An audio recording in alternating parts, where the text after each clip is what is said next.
Welcome back to my hometown. I'm excited to have my guest today. She is the owner of A Cottage Florist, a long-standing business in Bowie. She's a 91 graduate of Bowie High School, a mother of 3 boys, and married to her husband Ronnie for almost 32 years. Please welcome my guest today on my hometown, Miss Derbi Partridge. Thank you, Derbi, for being here today. And we are sitting in one of the rooms in A Cottage Florist that is kind of downtown, one street over. On Smythe Street. I just want to talk a little bit today about your business, about your background, what brought you to Bowie, how long you've been in Bowie, all that fun stuff. So what initially, first of all, how long have you been in Bowie? I was trying, whenever you asked me that question the other day, I was trying to add it up. I came here in the middle of like 5th grade, so I'm thinking about 40 something, right around 39, 40 years. That's kind of showing my age there a little bit, but yeah. And then you went all through junior high, high school, graduated in 91. What did you do after high school? When did you meet Ronnie? I met him in between my junior and senior year. You know, well, of course, knew him before, but we kind of started dating that, in between that summer. Then you graduated high school, and then? I graduated in May and got married in June because I was madly in love and just couldn't wait any longer. How long did y'all date? About a year, year or so. He asked me in December of 90 is when he asked me to marry him. Yeah, it's a wonderful story. I, worked at Golden Fried Chicken whenever it was where the donut store is now. There in the, and that's, they had the little chicken that clucks in the little machine and throws eggs and everything. Well, I got off work one day, went over and was visiting with him, and he threw one of those eggs at me. And I threw the egg back at him. I'm like, I've seen enough of these eggs for the day. I didn't want to see any more. And he said, no, you want this, and threw it back at me, and I opened it up, and my engagement ring was in it. Oh. It's a cute little story, I guess, but yeah, I was not happy when he kept throwing me that stupid egg.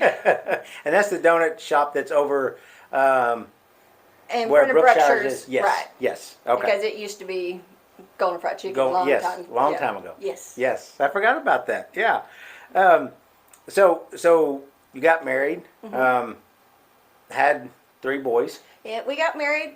We lived in Bowie for about a year whenever we first got married, and then we moved to Fort Worth for a little bit. We thought we'd, try. Everybody thinks they want to escape the small town for a little bit. We moved down there, and I went to school to be a medical assistant, and so I worked in a few doctors' offices down there. I worked for a pulmonologist and stuff like that. I loved it. I loved the medical field. That's really where I thought that my life, that was whenever I was younger, that's what I wanted to do. I wanted to be a nurse. I wanted to go into the medical profession, and so I started there and did that. And then as I worked for osteopathic medicine doctor, Dr. Laura Hempstead, and I loved her. She was awesome. But they started giving me more responsibilities in the business office side, and I just had a knack for it. Numbers, I learned quickly, pick up on things pretty quickly, and so I kind of transitioned, and he'd start giving me more and more. Her husband was the office manager, and he'd start giving me more business, more responsibility and stuff, and to where pretty soon I just kind of moved into that role of, being his assistant office manager, so he didn't have to be there as much. And so I did that for a while, and then whenever we got pregnant with Irvin, Ronnie said, we're not raising our kids down here, so back to Bowie we came. So how long were you in Fort Worth? I think we were down there for 2, maybe 3 years. Yeah. So then you moved back, so with all that knowledge that you gained in Fort Worth, what do you do with it when you come back? Well, of course, up here, trying to break into one of the clinics here, people have been there forever. It was something that just didn't happen. Because that was mid-90s. Yeah, that was mid-90s where people were still, if they were working at the clinic, they enjoyed the clinic, and people didn't leave their jobs. Yeah. So I ended up I started working at Ebenezer Daycare. I was there for just a little bit, and then I ended up being the director. I mean, it just kind of happened. So everywhere I've gone, it's just kind of moved right into the business management side pretty quickly. I don't know why. I guess I just got a knack for that or something. And so I did that until it closed, and then I worked for JP Take Trucks, and I was their, office person that I did, all the inventory for all the pop yard out there down the road from your house. Yep. I did all the inventory, worked with EOG really closely, did some audits, payroll. I mean, just everything in the office that needed to be done. Mm-hmm. So. And then after that, because you've owned a cottage florist for 3 years. Yes, this is Since I'm working on my fourth year fourth now. year. Yeah. After, well, JP, oil field kind of went boom there for a little Mm-hmm. while, and so I went from there and I started working. I got a job at NCTC over at Gainesville campus, in their adult continuing education. And while I was there, one of the wonderful benefits that they have at NCTC is when you're an employee, you can take classes for either free or really discounted. Mm-hmm. And so I did that because that, it's something that I always regretted. I mean, I'm very happy that I got married, right? And I love my husband. Wouldn't change Mm-hmm. that for the world. But I always wanted. I'm an information gatherer. Mm-hmm. I love to learn. I love to do something like that. So it was nice. So I started going to college full time and working full time so I can get a business degree. While you're working there at NCTC. While I was working there at NCTC. Mm-hmm. And so I did that and had no intentions of leaving. I planned on staying at NCTC for a while. I mean, Mm-hmm. it was no idea that. And I actually, like I said, I did the adult continuing education side, and so I actually worked until I got to where I was doing it in the Bowie campus because I was trying to bring more of that stuff over to Mm-hmm. Bowie instead of just Gainesville. So you were working in Gainesville. I worked in Gainesville to Uh-huh. begin with, and they didn't have adult continuing education in Bowie Yeah. at all at that point. And so Mm-hmm. I was really working on trying to bring some of that stuff over here. I worked and got the CNA class back over here in the Bowie campus. We did that, and I was working on trying to get like phlebotomy and some other things over here. Mm-hmm. And then, then Cottage came up. I mean, Uh-huh. Carrie and I have been friends. She had stopped doing homecoming moms and stuff, and Mm-hmm. that was something that I always, my grandmother helped raise me. Mm-hmm. And so I lived with her until I was about 8 or 9. And then my mom was young when she had me, but she did floral design school whenever I lived with her in Florida. And so that was something that we've always did together, my grandmother and I, my meemaw. Mm-hmm. And so we always did. So that's kind of where my floral background or, creativity background came Uh-huh. from, is from her. But so I was doing homecoming moms, and I started in the extra bedroom in my house, and then whenever I had the third kid, we got a shop in the backyard, and Mm-hmm. and that's what I did. I did homecoming stuff. I did some T-shirt stuff, and that kind of thing. Just Still on the while side. you're working at NCTC. While I was working at, and going to school. Yes, and going to school and Uh-huh. doing that. And actually, I had started that way before. I mean, I was doing that whenever I was working at JP Tag Trucks and everything. It was just something, one of those side gigs that you Uh-huh. get that kind of take on a life of their own. And so Carrie and I had become really good friends because, she would refer people over to me because they had stopped doing it. They stopped doing homecoming and stuff like that. And actually, David Jameson is one who did my senior pictures and my wedding pictures. So I had a history with the cottage for many years. It used to be photographs and Yes, florist. yes, Yeah. yeah. So I mean, they did my wedding pictures and my senior pictures, everything way back then. So I've known the family for a long time. Mm-hmm. Well, the day that she posted on Facebook that they were closing, I was actually teaching a class at NCTC, just a DDI, which is, something about how to work with others and stuff like that. I was doing that. And so somebody sent me a message saying, hey, did you know Cottage was closing? They've got everything for 50% off, blah, blah, blah. Well, I couldn't leave right then because, I was waiting. So as soon as my class was over, I ran over there and I was like, Carrie, what? You can't leave. What are you doing? And so she talked to me and just said that, they had been thinking about retiring for a while, and it just everything kind of fell into place, and that's what they were doing. And this was in November, Thanksgiving week was when all this, so that was on the Monday of Thanksgiving week.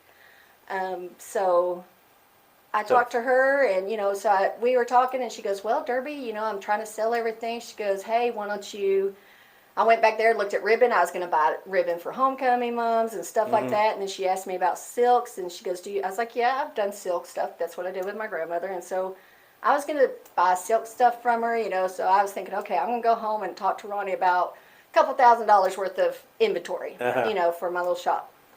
And I don't know. I mean, Aaron, all I can say is that it was God. I mean, it was God that was talking to me. I was thinking about it, and it was a little after 5 when I just had this feeling, gut feeling or something like that. And so I text her and I just said, hey, have you ever thought of selling?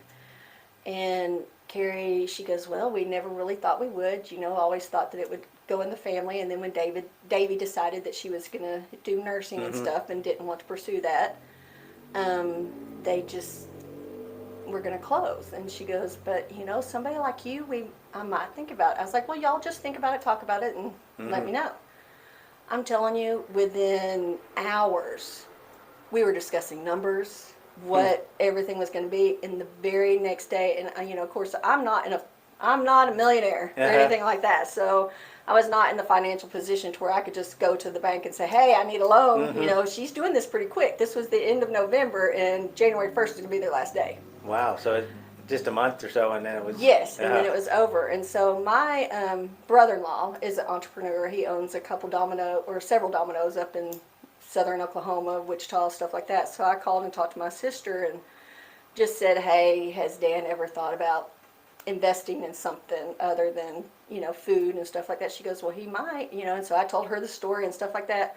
The very next morning, him and my sister came down. We met with Carrie again, talked about it. Well, our major issue was, since they were selling, they had already sold that building that we were in to the church. Because the building they'd been in for years. Yes, I mean, yeah. Yeah. Probably since they opened, maybe? Well, it used to be there used to be a cottage on Washington Street, which is, I'm not positive where it is. I don't know exactly, but somebody, I've heard stories and tried to, research that it was at a different location first, but it has been over there, the little white cottage on the corner of Tarrant for many years. Yes.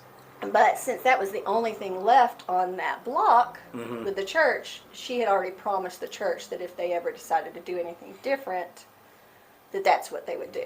They would sell it back to the church because they wanted that land. So here I am thinking, okay, I'm going to buy a business. They've sold the building. I've got to find some place to go.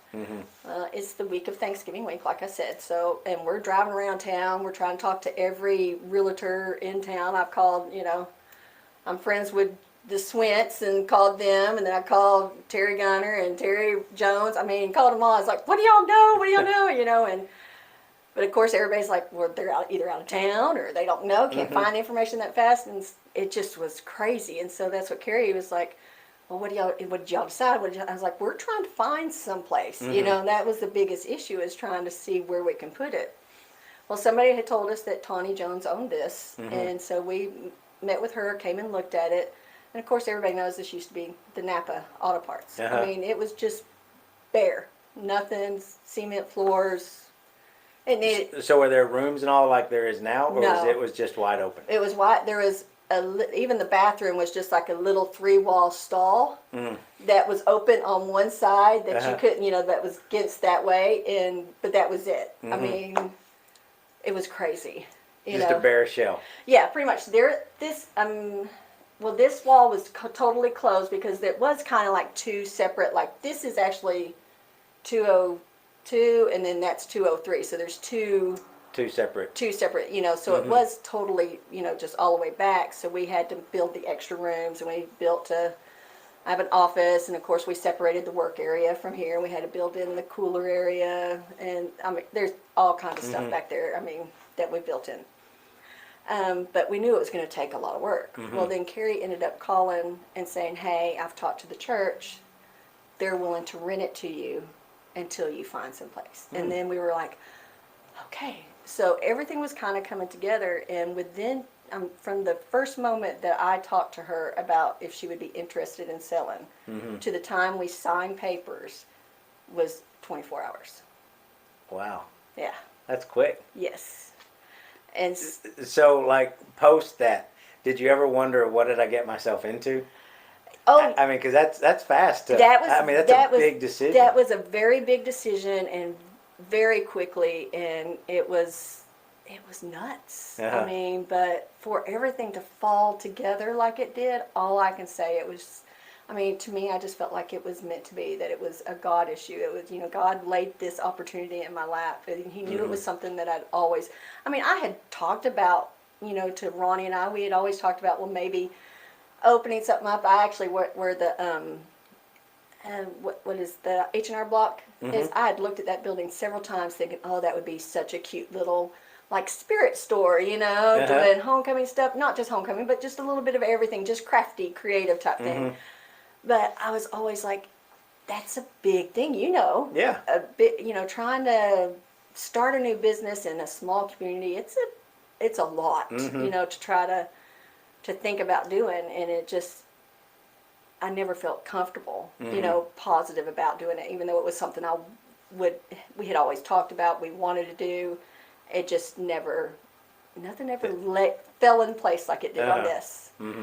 And so it did. Now, if I would have known that COVID was going to hit 2.5 months after I bought, started, I might have rethought it a little bit, because it definitely has been. Because that was the end of 2019. That was, yeah. So and we so signed papers by January 1st, you already owned it. Yeah, November 26th is when we signed papers. Well, I still worked at the college. Well, Carrie was, promised to try to teach me as much as I could, as much, about, where she orders stuff. I mean, just where you get your products, how, you do this, how you do that. That is just huge. That's a lot of information to try to take in basically a month. And I'm still working at the college. And I couldn't just quit. I'm not that type of person. So for actually, even after I bought it and into the first of the year, I was still doing double duty at the college and here. So when did you find the building?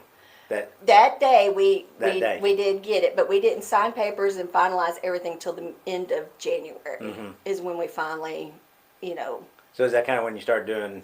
That's kind of when we started remodeling. That is like the end of January, 1st of February is when of 2020 is when we started remodeling, and we moved into this building the end of July.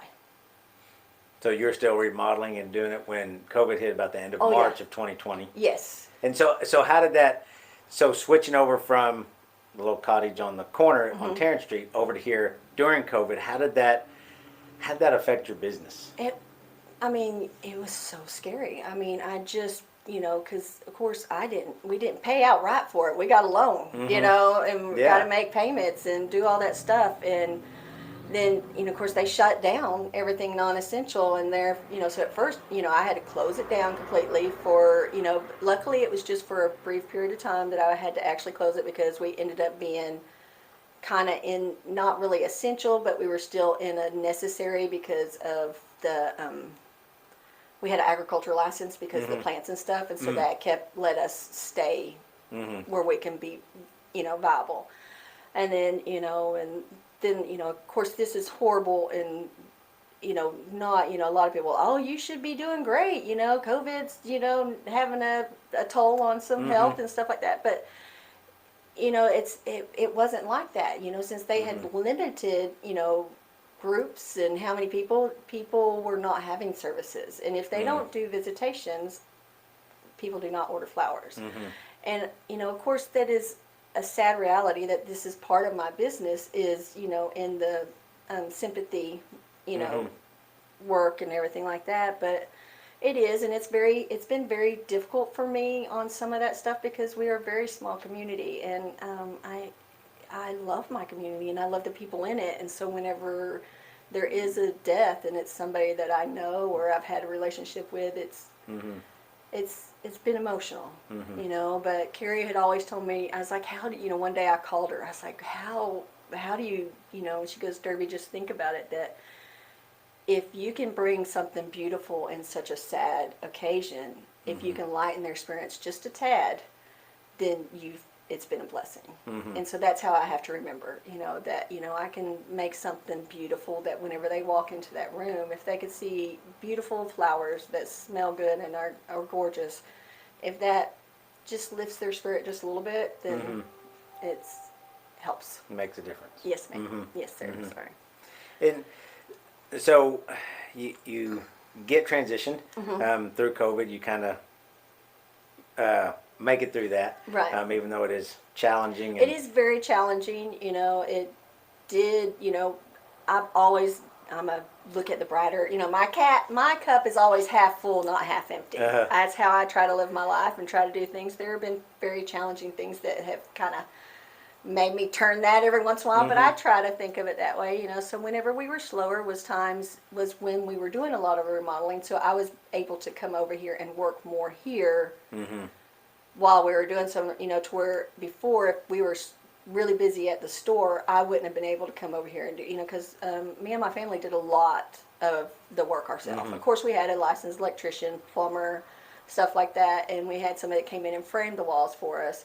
But most of the sheetrocking, all that stuff, we did ourselves. I have 3 boys, and very lucky to have extra children that have always hung out at our house and everything. And I even had some of them up here that were, late at night hanging the lights on the front of the building, or coming up here and putting the plywood or the paneling on the walls, or whatever. We worked a lot to get it done.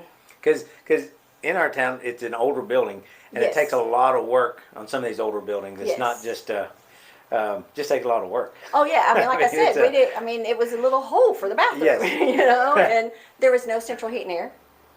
They had a big heat furnace unit in the very, very back that was on this big steel type thing on a platform, and you should have seen us when we were trying to get that furnace off of that and try to roll it down. So we were doing a sliding thing down pieces of wood and stuff. The boys were it was very scary. It was very eventful and very fun. Riley hung all the ductwork out front because he had worked for in the air conditioning field, so he did that. So it was just a family affair, a family effort. And so when did you start to feel like, okay, it's kind of coming together? When through COVID did it start to kind of feel like business is coming back? And I think whenever we finally got moved over here, because some of the stress of being at both places and trying to get things done kind of eased up some. I was so proud of how the building turned out. I if you have not been in here, don't even have to come in and buy. Just come in and look at what the history. We still have the garage door. There was a few. Yeah, I noticed that when I walked in, the old garage door is still there. Yes. There was a few battles that I had to fight with my brother-in-law, who helped finance all this and did all this. He's very business, and I'm more sentimental. So we would get in a little bit of argument every once in a while, like the ceiling tiles out there. It's the original tin ceiling. I thought they were. When I looked at them, I thought those are the original. Yes. And these are not. These are not because, I can only fight and, for so much. Yes. And they were nasty. Ronnie and I were on one of those lifts up there with a brush wires, and then we got them painted, and they look beautiful, Yeah, they look great. Yeah. And there's a couple holes in the different places, and Ronnie would say, "Derbi, do you want to cover those?" I was like, "No, to me, that's history. Those holes are there for some reason. Something happened, and it's history. I love it." It's part of keeping the history of the older buildings. Yes. I think they still look modern and new, but it's part of the history of our town. Right. And this is the Bodecker building. The Chamber of Commerce was upstairs. The library was upstairs for a while. There's so many things. I actually, they said it used to be a Studebaker dealership. The very first Studebaker dealership in.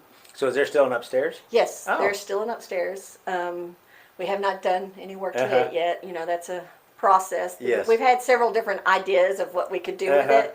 My idea was Ronnie, it's twice the size of our house. Remodel it, move up there. And he's like, no, I need a yard, and if we did that, you would never leave. And I'm like, well, yeah, maybe. So. And so through COVID, there's challenges. What other challenges do you find? Because I'm assuming now through COVID, business is kind of normalized. It has. Where you have a routine, ebbs and flows of everything. Right. What challenges do you face kind of now as a small business? Being in a smaller community. In a smaller community, a small business, of course, it's just, it's either feast or famine, kind of. It's one of those things, where I'm sure even with you, at the first of the year, we're going to get in shape, we're going to buy our memberships and everything. Then as the months go along, it kind of slacks down a little bit, just like that. It's, Valentine's, Mother's Day, of course, we're busy. Summer is Last summer was probably one of the scariest times for me because with inflation and summers being slow anyhow on a regular basis, but with inflation in with that, it was very scary. It was very, you know, I mean, very the thought of throwing in the towel a couple times was close. so what keeps you from doing that? I love it. I mean, I love what I do. I love the flowers. I love making things for people. I love seeing their happy faces. And that's some of the girls, I've had people come in and, you know, that'll work for me just during the holidays and stuff like that. And so just a new girl that we had that was just here for Valentine's and stuff like that. And I said something about going and making deliveries. She goes, "You're making deliveries?" I was like, that is one of my most favorite things to do because people are excited to see when you bring them something, you know, and the little older ladies are, you knock on the door and bring them something and they just love it. And they will sit there and tell me stories and talk to me. It's just, it may take me a little longer to do some of the deliveries than the other girls, but I have a talking issue. Can you tell? I mean, you haven't hardly had to say anything. Sorry. That's good. That's good. But I think that's important. I think, you know, that's a way for owners of small business to get out and meet the people, especially when it's this type of business that, you know, you make the deliveries, you talk to them. How neat is that? I mean, that doesn't happen in bigger cities where the owner that comes and delivers your flowers. No. And has that experience with the customer, because I do believe that, like you said, it gets challenging. Yes. With small businesses, and financially gets very tough. And we have to have a passion for it. Otherwise, I don't think our small businesses last very long. Oh, definitely not. You know, if I didn't love what I do, yeah, it wouldn't make. I mean, because a lot of times, sometimes it doesn't make financial sense.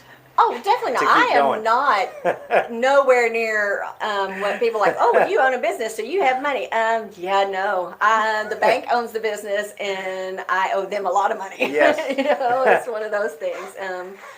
I get here at, you know, sometimes 4, 5, 6 o'clock in the morning because I need to get stuff done before everybody else gets here. I'll stay later than everybody, or I may even leave for a little while, go home, and then I'm back up here. I take paperwork home with me almost every day. Ronnie's like, "Didn't you do that?" No, I'm sorry. I'm still, you know. So it's not as posted on the door an 8 to 5 job. No, the store may be open 8:30 to 5, but you know, Derbi is doing stuff. Yes. More hours of the day.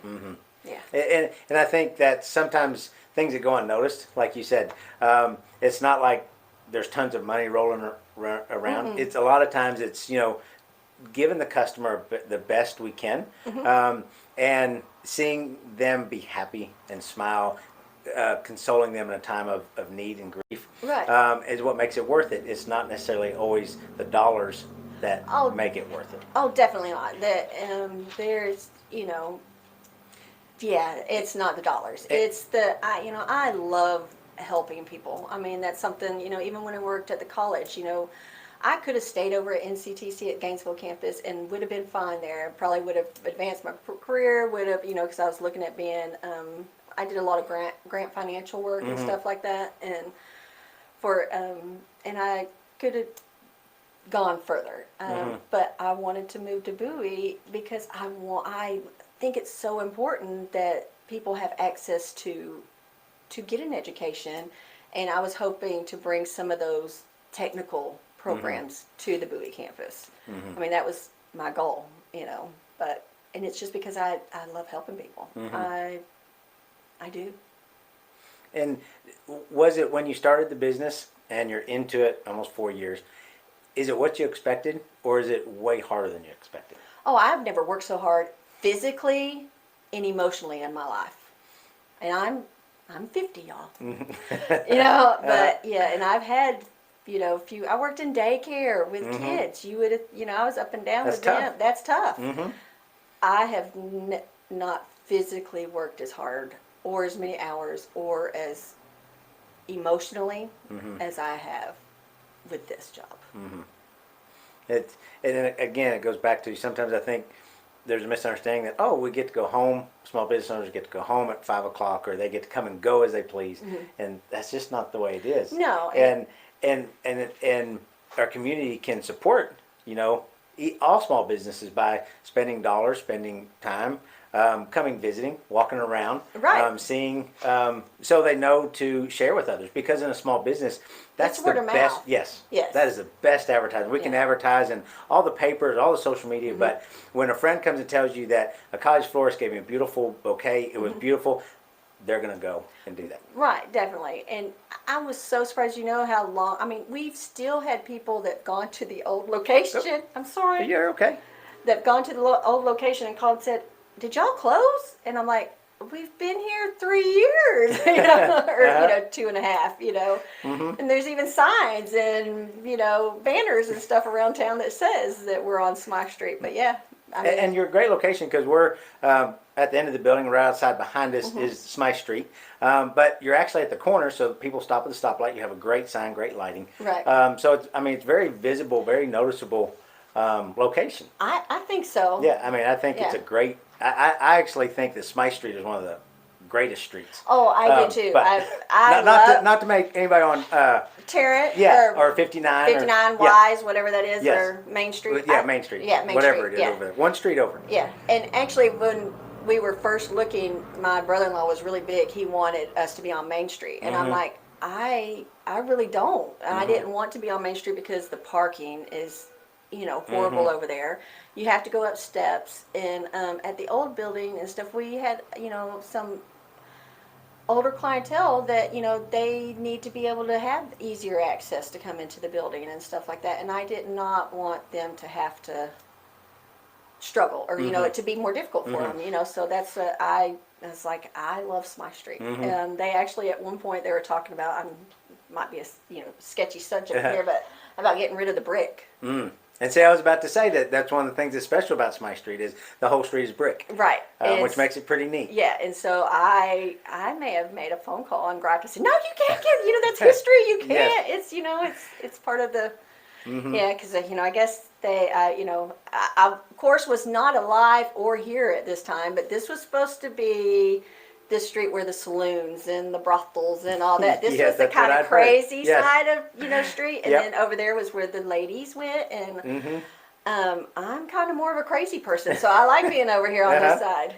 And Smythe Street is starting to grow more. Yes. There's more businesses, buildings are being remodeled, and Right. it's growing over on the side. It is. It's, whenever I first moved here, I was really excited because at first I was pretty much it, and then that there was a couple places that came in and they were here, and I was like, oh yay, we're growing and everything. And then the tornado came through, and it did quite a bit of damage to the buildings over here. I was in the middle of remodeling when the tornado came through. We were really pretty lucky. We got, of course we got some damage. I'm not going to say, we didn't. We actually had the upstairs windows were just, they were covered by, I don't know if it was just like cement board or something like that, but we had a perfect hole where it looked like some kind of rock or something that just went through that. And, and of course we were flooded and everything. We still have a little bit of flooding issues here lately. With all the rain and With all the rain, and the building next door needs major repair. But but other than that and the flooding and stuff, we were pretty lucky. We had some roof stuff, but we got it fixed. That had to be repaired. But then you have Kimber Creek, which is not even just a block over. Yeah, a block over. Yeah, that was 2 stores down. Yeah, destroyed completely. So I always, felt like even though we did have some damage, we were so lucky and fortunate to not be, like others. They would people because like, Derbi, you need it, and I'm like, no, my damage is nothing compared to everybody else's. We're fine. So. And what makes owning a cottage florist so special to you? To me, it's the fact that it's been here. They had just celebrated their 50th year right before in 2019. And so I'm working on my 54 years almost is what this cottage florist has been in business. I think that's amazing to be able to carry on the legacy of the Jamison family. To be, I know I'm not a Jamison, never claimed to be. I love their family. I think they're awesome people, the Jamison Alney family. but to be given the opportunity to carry on some of their traditions, some of their, their business, their business ethics. They're, trying to do what I can in the same manner. Yes, we've changed. There's some things that, I'm young, younger than what they were at that time, and there's some things that I've changed. I've tried to update the gift shop a little bit more. We have a different variety of things, that we have in the gift shop than what was over at the other store. But I do have a lot more room too, so that's a big thing. It's a lot bigger space. Right, a lot bigger space, and so I've tried to, update, bring it into the next, century, I guess, or whatever. Not, just on different things like that.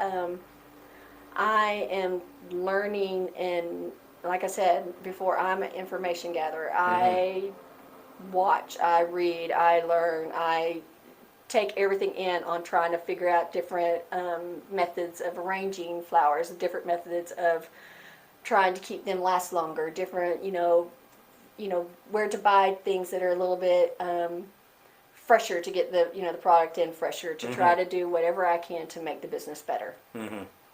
And do you feel sometimes a little bit heavier burden because you are carrying on that name? Oh, and that 100%. And within 24 hours, that's definitely a God thing. Yes. So I would think that would feel like a kind of a heavy burden sometimes. Oh, 100%. Yeah. I mean, the first year, Carrie knew what we were doing. Carrie knows what I like, and I'm like, I'm trying, people. I really am, and I, but I'm not Carrie, and Carrie's amazing. But that probably took the customers a little while to get used to. It did, and I would, whenever she finally posted, she was, whenever it first was happening, we were still kind of keeping it, trying to keep it on down low, and she goes, oh, new things are happening, it was like her first post on social media, and then finally, whenever we made it official and posted that it was us, I was so touched by how many people made a comment of like, we hate that they're leaving, but we couldn't think of anybody better to do it. And so that, touched my heart, and it did help me, with the whole of like, oh my gosh, what am I doing? It made me feel more positive that the community was accepting of me trying to fill that position. And from hearing your story, I hadn't heard it before, but looking back of doing flower arrangements with your grandmother, working at the college and moving up in business and learning that was God, I think, preparing you all through life. Oh, definitely. For this moment that was gonna present itself. And you had to be ready for that, knowing the things you did, your passion, your business, all that had to come together to have this business. Right. Like I said, I mean, whenever my little teenage self was, I'm going to be a nurse, and I even went in that path, and then every step, that I took in my path led me in, I think prepared me and got me ready for this. I mean, yes, I, did more work with silk flowers whenever I was younger and stuff like that, but it's the color combinations, how to position things, how to do things. Now, it was a big learning curve. Silk flowers, heads move a lot easier than fresh for some reason. I don't know how, but yeah. I mean, so there was a definite learning curve, but I could not believe, I studied a lot just on the different varieties. I mean, the different varieties of flowers is amazing. There's a lot to learn. Yes. I mean, just as we're sitting in a room here full of plants, I look around. There's tons of different plants. I'm like, yes. None of them look the same to me, but some of them might be, but they don't look the same to me. No, there's several different types here, but that first year was me trying to shove as much knowledge about fresh flowers as I could.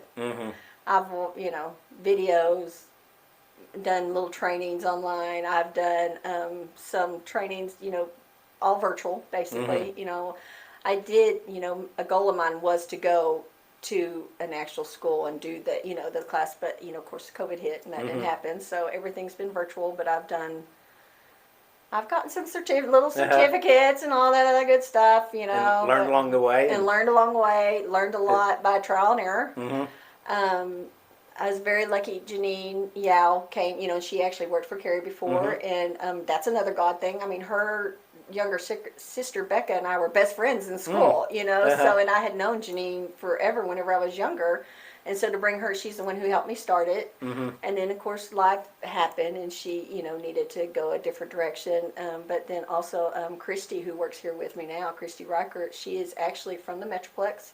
She has worked in a flower shop somewhere since she was about 16 years old. Oh, wow. So she has like almost 20 years experience of flowers. So she is, her and I, and she sits, we both talk about, she goes, Derbi, you do things, she goes, I learned so much from you. I was like, well, I'm learning so much from you, you know, because we both have different styles, you know, in flower arranging is, you know, a lot of times it is styles and preference and, you know, and stuff like that. Of course, there's basics, you know, you got to get your you know, just like anywhere else, your fundamentals. I mean, I remember I'm a baseball mom. Everything was about fundamentals. Yes. So getting and learning the fundamentals was a big thing. But, you know, so I've had wonderful people who have. They've been placed in your path and been able to help and mentor and guide. And, right. And what do you find, what makes you call Bowie my hometown? You know, whenever we moved here, my mom, dad, and I, whenever we moved here, my sisters, I never thought that I would live in this small type of community. I was born in Lakeland, Florida, which is close to Tampa. And then whenever we first moved to Texas, we actually lived down in the Grapevine area, whenever Colleyville and stuff. And then we ended up here, and I'm like, what? There's nothing here. There wasn't even a McDonald's, you know? There was nothing. At that time, nothing. Nothing. Yep. But I think I wrote in my notes, you know, that, there's some squabbles in the political side of things here in Bowie, which I hate that we have to post it all over Facebook. I think that's crazy. I hate that part of it. But when push comes to shove, this community they will do anything for each other.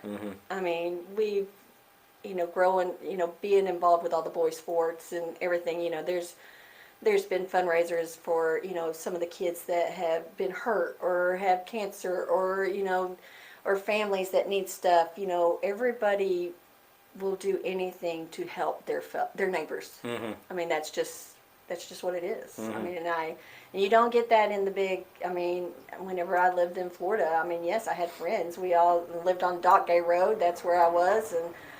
And, but the community didn't, you know, if you didn't know if, you know, somebody 3 blocks away had lost their mother. You know, you just don't know that stuff. When you're in the Metroplex, whenever we lived down, I couldn't tell you who the person was that lived next to me three doors down. I couldn't tell you.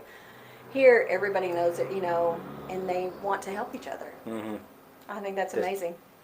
Very helpful community. It is. Comes together. Yeah, yeah. Our community is amazing. It's great. Yeah. Thank you, Derbi, for spending a little time with me today. How can people find you? How can they? Well, of course, we have a website. You know, we don't have any of our gift items on the website. I'm working on, I think I'm going to try to do that, you know, from our gift shop. Which the website is it's www.acotageflorist.com. Of course, you can find us on Facebook, A Cottage Florist, Instagram. I'm not very good at social media yet. That's one of my weaknesses. I'm trying to get better. Of course, you can call us, 940-872-1161. We'll do anything we can to help you, or stop by the store at 203 North Smythe. On what we think might be the best street in town. I believe it is. I think so. Yeah. You can see a brick street, you can see some history, and see the wild side of town. That's right. We are... I mean, but I've always said, hey, if you think that you're completely sane, then you're the one that's a little crazy. Maybe that should be your new motto, A Cottage Florist on the wild side of town. Hey, yes. That's it. Yes. You know, I kind of went with We Arrange Smiles, but the wild side of town might be better. That's right. That's right. Well, thank you, Derbi. I appreciate our time together, and I appreciate you taking time to share a little bit about your business and your passion for it, because I think it's so important for our community to understand that our small businesses, our owners have passion. I do, and that, you know, I love what I do, and I love that our community is growing. You know, I have said a couple times that, you know, all these people moving in, I wish they would spend more of their dollars here instead of going back to the Metroplex. So I think this is the first time I seen that you were doing this. I was like, yay, Aaron! You know, it's a way for us to get that out to the newer people. And, because their dollars do matter to a small business. It makes a big difference. Yes. in our lives. Yes. And in our employees' lives. Oh, yes. Because we do employ people, and Yeah. and those dollars go back into the community. Right. So Yesterday when we were flooded, I had a gentleman that comes in and sees us run a regular, he comes in and orders a rose or something, and he actually brought us donuts whenever he Oh. seen that we were flooded and was going to be working on it. And he's like, I wish I could do more to help. I was like, you don't understand. I was like, you coming in and frequently coming in and buying stuff like that. I was like, I couldn't pay Trish over there that you think is awesome if you didn't do that. Right. So I was like, thank you so much for the donuts, but just Come back. continuing to be support us is the way to do it. Well, thank you. I appreciate you sitting down with me and chatting with me today. Well, So I thank you. appreciate it, and I'm sorry that I talked the entire time. No, that's fine. That's exactly what I want. So thank you everybody for joining us today and stopping by and visiting. And we're looking forward to seeing you around my hometown. Thank you.